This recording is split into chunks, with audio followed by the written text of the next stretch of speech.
Hey guys, in this video, we're going to take a look at how you can attach pictures or videos to a text message on the Samsung Galaxy S22 series. First, tap on the home button to go back to the home screen. And on the home screen, open up the text messaging app.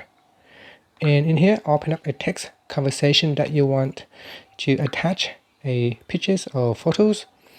And in here at the bottom, tap on the pictures attachment icon. Now you can use a camera to take a photo, and then tap on the attach button, or you can tap on the gallery button right here, and here you can select a photo from the gallery. So you can attach video file, or you can attach a pictures. You can select multiple files and then tap on add at the top. And in here, in this text message, we have added pictures and videos. So tap on the send button once you are ready. You can also include some text in your attachment.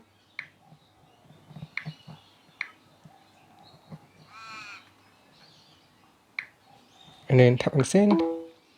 And it is now sending. And that's it. So that is how you can attach pictures or videos to your text messages on the Galaxy S22 series. Finally, you can tap on the home button to go back to the home screen. Thank you for watching this video. Please subscribe to my channel for more videos.